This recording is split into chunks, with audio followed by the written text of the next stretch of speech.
Hello friends, स्वागत है आप सभी का हमारे इस चैनल में। आज हम लोग फिजिक्स आईसीएसई क्लास 10 की चैप्टर नंबर 1 में से कुछ ऑब्जेक्टिव क्वेश्चन करेंगे। चलिए शुरू करते हैं। पहला सवाल है, इज फोर्स स्केलर और vector quantity? Force vector quantity है, इसका आंसर वेक्टर क्वांटिटी हो जाएगा। अब हम लोग नेक्स्ट क्वेश्चन पे चलते हैं। State the SI unit of force. जो एसआई यूनिट ऑफ फोर्स है वो है न्यूटन। तो एसआई यूनिट ऑफ फोर्स हो जाएगा न्यूटन। अब हम लोग नेक्स्ट क्वेश्चन पे चलते हैं। What is the relation between SI unit and CGS unit of force? तो एसआई और सीजीएस यूनिट के फोर्स में रिलेशन है, वो है 1 न्यूटन इक्वल टू 10⁵ डाइन। ये रिलेशन आप लोग याद रखेंगे जब भी पूछेगा। State the relation between SI and CGS unit of force. 1 newton equal to 10⁵ dyne. SI unit है न्यूटन, सीजीएस यूनिट है डाइन फोर्स का। और नेक्स्ट क्वेश्चन पे चलते हैं। How KGF is related to SI unit of force? KGF, how KGF is related to SI unit of force? तो 1 kgf equal to 9.8 Newton. ये हमेशा आप लोग याद रखेंगे, 1 kgf इक्वल टू 9.8 न्यूटन। अब लोग आगे चलते हैं। Where is the centre of gravity of uniform ring situated? अब यूनिफॉर्म रिंग बनाते हैं। ये देखिए, ये मान लीजिए रिंग है, तो इसका जो सेंटर ऑफ ग्रेविटी होता है वो इसके सेंटर पे होता है। Gravity, centre of gravity centre पे होता है यूनिफॉर्म रिंग। ये uniform ring situated, centre of gravity होता है इस यूनिफॉर्म रिंग के बाहर होता है, आउटसाइड द बॉडी होता है। बस ये याद रखेंगे कि यूनिफॉर्म रिंग के centre of gravity outside the body होता है। बस इतना काफ़ी है। हम लोग नेक्स्ट क्वेश्चन पे चलते हैं। Which of the following remain constant during uniform circular motion? Speed और वेलोसिटी और both.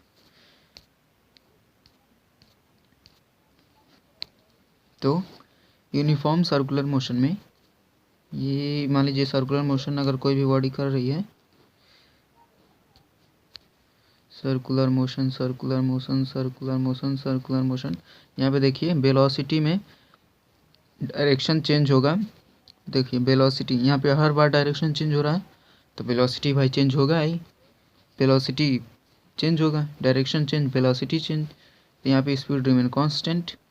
Which of the following remain constant? यहाँ पे स्पीड रिमेन कांस्टेंट, क्योंकि ये सर्कुलर पाथ है। यहाँ पे वेलोसिटी, यहाँ पे हर पॉइंट पे एक ये पॉइंट हो जाएगा, इस पे इस पे इस पे इस पे। यहाँ पे वेलोसिटी, यहाँ पे डायरेक्शन चेंज हो रहा है, direction change means velocity change.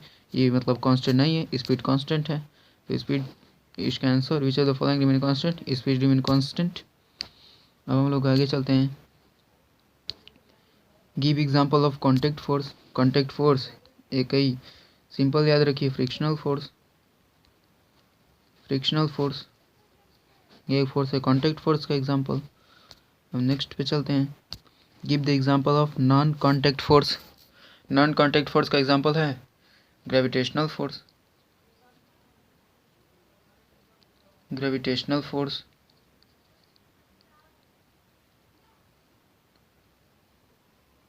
Writing पे मत ध्यान दीजिएगा। तो इसका एग्जांपल हो जाएगा ग्रेविटेशनल फोर्स। अब हम लोग आगे चलते हैं। Energy changes in loud speaker and electric bulb. देखिए भाई, लाउड स्पीकर में एनर्जी जो चेंजेस होता है वो होता है इलेक्ट्रिक से साउंड एनर्जी। इलेक्ट्रिक से साउंड एनर्जी। इलेक्ट्रिक बल्ब में इलेक्ट्रिक से